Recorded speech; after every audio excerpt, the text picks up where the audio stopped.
Welcome back, YouTube, to Icy Chap's Edge. I'm Icy Chap here with another review, this time looking at the Mammoth Ontario RTAK II. This is a gigantic fixed blade knife with exceptional capabilities and very serious limitations. It's basically a wilderness blade and very little else. And I'm going to explain why. There's a lot to talk about with this knife. I'm going to get to the sheath a little later, actually. First, let's look at the blade. We've got the Ontario Randall Adventure Training logo. You can see it's the RTAK II, and it's made by Ontario Knives. I don't know if this knife is still being made. I know that Ontario doesn't make the rat knives anymore. Rat Cutlery does. So you may find this knife difficult to get. This knife is basically a hand axe with a longer edge. And if that's what you need, then it's going to do an awesome job. When it comes to chopping and splitting, even using this as a clearing knife in the jungle, it's going to have few rivals. And there are really four reasons why when it comes to the blade design. You've got a long blade, you've got a thick blade, it's not quite a 1/4 inch, but it's at least 3/16 of an inch. And you also have a full flat grind, and it's very broad. Those factors contribute as follows. The fact that it has a full flat grind and it's so broad allows you to get a very sharp edge on it. You've got good, hard, but tough steel in 1095, so it's going to hold that edge even when you pound on it. It's also very long and very thick. What that means is that this blade is going to be very heavy. When you swing it, it's going to take deep bites into the wood, and if you angle your chops, it's going to notch out the wood very easily, and you're going to find it very easy to take down trees. I've taken down trees with this knife, I've limbed them, I've cut them into logs, and I've split those logs, and I can tell you this is one of the best knives for that I've ever used. It's very good at splitting because, again, it's got a nice thick spine and it's got a very long blade, which means you have a lot of real estate to pound on with a baton. The handle is also very durable, nice and thick, so you get good purchase on it. I like that the handle has this belly here. It's canvas micarta, which is durable. It's removable with a hex wrench, so if you do get water or dirt inside, you can clean it out. It's important for a carbon steel blade, and overall, I think that design is excellent for very specific tasks, namely chopping wood, splitting wood, various kinds of wood processing, and possibly even shelter making. Unfortunately for the knife, that is where its capabilities really end. Let's start with the size and the problems that poses.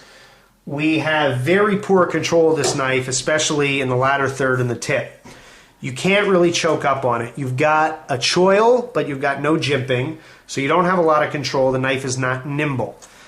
Also, because it's so weight forward, if you're trying to slice finely with this tip or with this latter third of the blade, you just don't have the control necessary. Also, because the blade is so broad, it really limits how you can choke up on it. It's not effective to choke up and use the first third of the edge. So for bushcraft tasks, unfortunately, this is not a very nimble, well-weighted, or controllable knife. I would say if you are going to take this knife in the woods, you really need a secondary blade to perform any of your bushcraft tasks.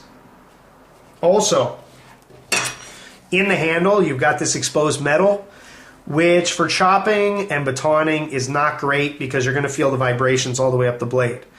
Speaking from experience, I always use gloves when I work with wood, and I suggest you do too if you're going to use a knife like this. It will insulate your hand both from the shock and from the cold. Also, another problem with the weight and the length is the carry system. This sheath is not the highest quality to begin with. It's got a plastic insert, but the plastic insert has virtually no retention. The knife slides right out. Number two, because of the length, this knife is going to be basically useless to carry on your hip, even though there is a belt loop. You could theoretically attach this to a molly pack, but again, because it's so long, it makes it very easy to snag this knife on low-hanging branches and the surrounding underbrush. Number three, you could put this knife in your pack, which I've done on several occasions, but then it takes up real estate inside your pack, and if you're traveling for multiple days, you know that that space is at a premium. Also, it's going to bang around with your other gear unless you find some way to secure it. So the carrying options are very limited. All in all, I do call this a wilderness blade because it's really designed for wood processing.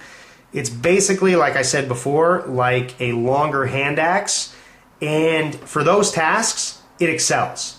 It's one of the most exceptional chopping and splitting knives I've ever used, and for that reason alone, I have to give it high marks. Unfortunately, I cannot call this a survival blade. It just doesn't do enough. It can't do the small tasks you're going to need, especially in a survival situation.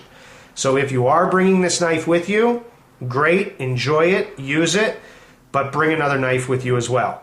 So because of all that, I'm still going to give it a fairly high grade of a 7 out of 10 because it's so good at particular tasks and literally is one of the best knives for chopping and splitting you can find. That's my review of the Ontario RTAK II. I hope you enjoyed it. Please leave comments and subscribe. Have a good one.